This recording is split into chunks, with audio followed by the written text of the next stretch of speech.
Ini adalah peta Kalimantan Timur, lokasi ibu kota baru. Saat disusun oleh Bappenas pada 2019 lalu, data Bappenas mencatat luas keseluruhan ibu kota negara atau IKN di kawasan Penajam Pasir Utara dan Kutai Kartanegara mencapai 180.965 hektar. Kemudian pada tahun 2020, area IKN diperluas menjadi 256.142 hektar. Nah, berdasarkan draft RUU IKN, kawasan IKN meliputi 56.180 hektar, termasuk kawasan inti pusat pemerintahan di dalamnya. Nah, dari kawasan inti ini ada 2 pemukiman warga yang paling dekat dengan titik nol IKN yang kami datangi, yakni Kelurahan Sepaku dan Kelurahan Pemaluan di Kabupaten Penajam Pasir Utara. Warga di 2 lokasi ini menyampaikan kekhawatiran atas pembangunan IKN. Mereka mengaku tak pernah didengarkan aspirasinya dan khawatir akan terusir dari kampung halamannya. Berikut ini penelusuran kami di 2 desa terdekat dengan kawasan IKN.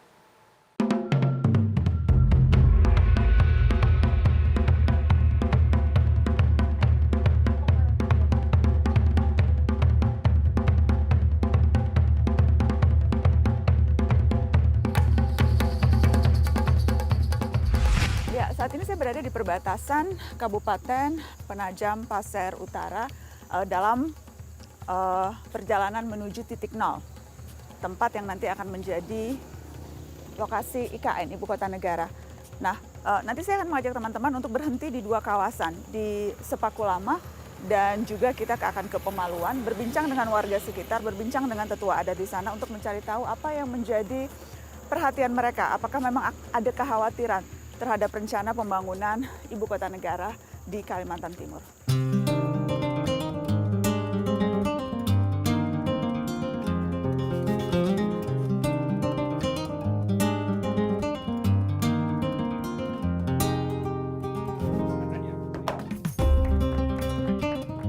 Pak Sibukdin, jadi udah berapa lama Bapak sama keluarga tinggal di sini? Kalau kita sejak tahun 67 sini sudah tinggal di sini, yang saya tahu di bawah orang tua saya, karena saya masih di sini masih kecil, jadi kurang memahami. Saya kelahiran 63, jadi saya sekitar tahun 67 sudah ada di sini, masih kecil betul. Tapi ini masih hutan semua, ya hutan lah, karena kami hanya warga masyarakat adat semua yang ada sini, beberapa buah rumah. Belum ada perusahaan namanya, belum ada tran, jadi kita betul-betul hanya hidup di hutan di sini dulu. Jadi tidak ada siapa-siapa. Kemudian datang perusahaan PT ICI, itu yang menghabisi hutan kami. Kemudian didatangkan lagi tran. Jadi kami sekarang hutan kami hilang, betul-betul lah hilang. Ya mata pencarian kami hilang. Mulai Trans itu datangnya tahun berapa Pak? Yang Transmigran kan? Tahun ya, 75 itu. 75 untuk Sukaraja, Bukit Raya 75, Sukaraja tahun 76. Itu datang ke sini. Waktu datang suku asli Balik memang sudah ada dari tahun ya, 67 itu. Ya, cuma kami ya terpisah, mungkin 1 kilo satu rumah, ada 2 kilo baru 1 rumah. Tapi kalau kami lagi hajatan, pamannya ngumpul-ngumpul keluarga ya ngumpul gitu. Tapi suku Balik memang rata-rata semuanya di daerah sini Pak? Iya, daerah sini. Nggak, tidak ada di tempat lain yang baru? Ada. Di daerah Pemaluan, Binuang ya ada ya. Suku kami bahkan ada di Penajam tapi tidak seberapa, yang banyak dulu di sini. Ya, ada berapa banyak Pak kalau suku Balik yang sekarang tinggal di daerah sini? Kalau di sini berkisar 60 sampai 70 kakak. Kalau jiwanya mungkin lebih. Soal IKN, apa pernah Bapak sebagai tetua adat suku Balik bertemu dengan pejabat daerah atau ada yang pernah sosialisasi cerita soal rencana IKN? Kalau bilang nggak pernah, juga pernah ya. Saya juga pernah dulu ketemu Menteri Munajir Effendi atau Menteri Pedesaan, siapa 2 menteri dulu datang ya. Datang ke tempat Bapak sini? Bukan, di kecamatan saja. Saya kebetulan diundang ke sana ya. Saya pernah. Kapan itu Bapak ingat?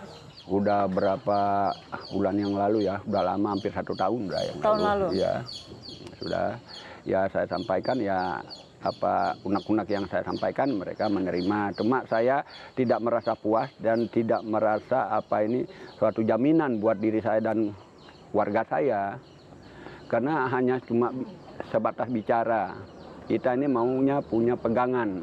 Apa yang waktu itu disampaikan, Pak? Ya disampaikan, kalau saya sampaikan, kami takutnya dengan suku kami ini akan tersisih nantinya. Kami tidak bisa bersaing dengan teman-teman kita yang datang dari pulau lain. Ya terutama orang IKN yang direncanakan tadinya 1.500.000 bahkan 3 juta. Itu kan kami di sini ini cuma berapa orang saja. Jelas kami tidak mampu untuk bersaing itu. Kalau pemerintah tidak memperhatikan kehidupan kami, itu yang kami khawatirkan. Apa yang waktu itu disampaikan Pak Menteri ketika Jadi katanya Pak Menteri nggak usah takut pada saya, nanti bantu Pak. Itu kan sebatas kata-kata saja. Kalau beliau berhenti, apa bisa dipertanggungjawabkan kata-katanya? Kan nggak bisa. Kami maunya kalau memang itu bisa dipertanggungjawabkan, buat oret-oretan, kami punya pegangan. Jokowi yang membuat statement seperti itu menjamin kehidupan kami, buat. Kami kan punya pegangan, kami nggak punya keraguan. Terutama di sini sudah mata pencarian kami, hutan habis dan sebagainya habis. Ini tanah yang satu-satunya peninggalan orang tua atau satu-satunya tempat kami hidup, itu yang kami khawatirkan nanti ke depan. Karena statusnya tanah kami untuk di Kelurahan Sepaku ini kelurahan. Tapi kalau kami bilang kampung ini Kelurahan Sepaku ini masih status tanah itu KBK. Jadi tidak ada yang namanya APL yang bikin sertifikat gratis dan sebagainya, itu tidak ada. Belum ada di sini. Jadi pegangan warga sekarang atas Tidak itu? ada. Cuma paling segel atau surat garapan. Jadi kalau sertifikat nggak ada. Udah pernah diurus Pak? Atau Pernah kami diurus? ngurus, katanya ini kan statusnya repot lah urusannya. Bukan kita sudah ngurus ke provinsi, ke kabupaten dan sebagainya. Ini kan urus menteri katanya. Alasannya mereka kan begitu. Menteri. Mereka ini siapa? Ya Pejabat seperti daerah? orang kecamatan maupun orang petugas dari bupati dan sebagainya, lurah. Itu sudah mereka ajukan ke BPN, ke kehutanan. Tapi ini kan tidak bisa. Kami sudah ngajukan ini, tapi katanya ini yang memberikan keputusan menteri. Kami kapan bisa ketemu menteri? Boro-boro ke menteri, ke Penajam ya susah. Pak, Badik tadi selain khawatir mata pencaharian diambil karena akan banyak orang yang datang ke sini untuk IKN, apalagi kekhawatiran Bapak dan masyarakat adat di sini, Pak? Kekhawatiran kami hak kami itu tanah kami. Yang penting pemerintah bisa memberikan jaminan, memberikan surat-surat legalitas secara kekuatan hukumnya yang sah. Itu pertama. Kedua, yang kekhawatiran kami tidak mampu bersaing dengan teman-teman kita atau orang-orang kita nanti yang datang dari Pulau Jawa, Sumatera dan sebagainya ya. Itu orang-orang pintar. Saya bilang, saya mohon maaf kalau biasanya kita ketemu preman itu bertato. Ini premannya kan berdasi. Bukan orang mereka bukan nodong pakai parang, pakai senjata, tapi pakai akal. Bagaimana kami bisa tersingkir? Ini yang kekhawatiran kami nanti ke depan. Kami ini istilahnya kebiasaan hidup apa adanya. Mohon maaf ini kepada pemerintah kalau pemerintah mendengar kata-kata saya. Yang diperhatikan di daerah kami ini hanya perusahaan dan tran. Masyarakat adat? Enggak. Kenapa saya bilang enggak? Ya selama ini apa buktinya? Nggak ada. Masa bodoh aja. Kayaknya di sini daerah kami ini tidak ada manusianya.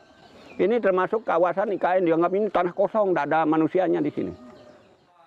Ini menjadi ironis buat kami di sini nih. Mengkonfirmasi keluhan dan kekhawatiran warga, saya menemui Bupati Penajam Pasir Utara berbincang di kawasan titik nol atau kawasan inti yang nantinya akan dibangun pusat pemerintahan. Bupati mengakui memang belum ada komunikasi intens dengan warga. Seberapa jauh masyarakat dilibatkan dalam perbincangan soal IKN? Sudah disosialisasikan dengan pemerintah pusat, begitu juga pemerintah desa. Nah, dengan ditetapkannya Penajam Pasir Utara oleh Presiden, kementerian itu kan hampir tiap bulan ke sini. Ada yang mensosialisasikan, begitu juga di pemerintahan Kabupaten Penajam Pasir Utara. Karena saya berbincang dengan sejumlah warga, mereka bilang belum pernah mendapatkan penjelasan begitu tentang proses yang sedang terjadi. Mereka merasa tidak dilibatkan dalam proyek pembangunan IKN ini. Ya, memang kalau untuk keseluruhan seluruh masyarakat di lapisan bawah, itu memang kita tidak bisa menjelaskannya secara detail karena kan masyarakat kita di sini kurang lebih 160.000. Mungkin pemerintah pusat kita sendiri juga berbicara dengan camat, berbicara dengan desa-desa bahwa ada rencana pemerintah pusat itu memindahkan ibu kota negara itu di Penajam Pasir Utara. Saya berbincangnya itu dengan pemangku adat, dengan tetua-tetua adat begitu, suku Pasir dan juga suku Balik begitu, tetua-tetua adatnya yang mereka khawatir begitu pembangunan IKN ini nanti tentunya akan berdampak pada kehidupan mereka. Ya. Apa yang sudah, karena pertama mereka merasa tidak dilibatkan, tadi kan Bapak katakan memang tidak semuanya diberitahu, tapi apakah minimal tetua-tetua adat ini yang memang memiliki komunitas adat, yang sebetulnya kan pemukimannya tidak jauh dari sini ya Pak? Ya, tidak jauh dari sini. Hanya bahkan memang, masuk dalam ring 1 IKN ya? Ya, ring 1 IKN ini memang tidak masuk di wilayah APL atau wilayah hunian masyarakat. Maka dari itu saya juga sebagai bupati dengan percaya diri bahwa itu bisa dilakukan. Kenapa? Karena wilayahnya ini masuk di HGU-nya IHM atau dia masuk wilayah HGU yang tentunya itu tidak ada masyarakatnya.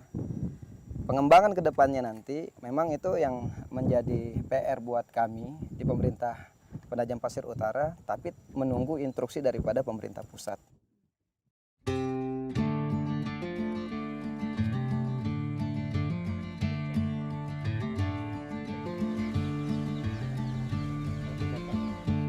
Jadi Ibu sehari-hari, Bapak sehari-hari kerja? Bapaknya ya kerja di hutan, Kerja apa Bu di hutan? nanam-nanam sayuran. Ibu asli orang sini? Iya, asli orang sini. Suku apa Ibu? Pasir Balik. Kalau Ibu Dahlia rumah di mana Ibu? Desa Bumi Harapan. Berapa jauh dari sini Bu? Sekitar 5-6 kiloan baru sampai rumah. 5-6 kilo. Kalau Ibu sehari-hari ngajar ya? Ya, ngajar nari. Ngajar nari, mau dengar pendapat, mau dengar cerita, karena kan ini ramai soal IKN. Mau tahu pendapat Ibu Becek gimana, Ibu Dahlia gimana kalau IKN Ibu Kota Negara pindah di sini. Gimana Ibu Dahlia? Kalau saya sih tentang IKN ini sangat-sangat tidak setuju dengan adanya IKN ini. Kami tidak pernah diberitahu secara musyawarah, masyarakat adatnya tidak ada diberitahu. Nggak ada seperti itu. dikompromiin kan. Jadi tahu informasinya Dari sosial media, televisi. Kalau Ibu Becek apa yang Ibu tangkap dari rencana bangun IKN ini Bu? Ya itu tadi, tidak juga setuju kita. Pokoknya ya bagaimana, tapi ya ini bagaimana bisa tidak setuju, soalnya sudah dimulai dikerjakan. Ya aku bilang ya bagaimana nanti aja baliknya. Cuman itu kita mohon, jangan kita disingkirkan. Keinginan kami tuh seperti itu, sama seperti Ibu Becek, bahwa kita tidak ingin disingkirkan, tidak ingin dibelakangi, Dipindah inginnya kemana-mana. dilibatkan, diberitahu. Bahkan masalah-masalah yang ada di sini tuh harusnya pemerintah menyelesaikan lah. Permasalahan muda-mudi yang kesusahan mencari pekerjaan itu tidak baru. Tapi harusnya mereka menyelesaikan itu dulu kalau ingin mau memperbaiki perekonomian masyarakat Sepaku, seperti itu. Sebesar apapun itu, saya tidak ingin anak cucu jadi di Jakarta kedua. Apa maksudnya? Saya nggak mau jadi, saya khususnya seniman, saya tidak mau nanti seperti ondel-ondel yang di pinggir jalan di lampu merah ngamen hanya untuk mencari nafkah. Benar. Saya nggak mau anak-anak cucu saya nanti tidur di bawah kolong, jembatan yang tidak punya tanah seperti itu, walaupun diganti dengan sebesar apapun uangnya, saya pribadi tidak mau.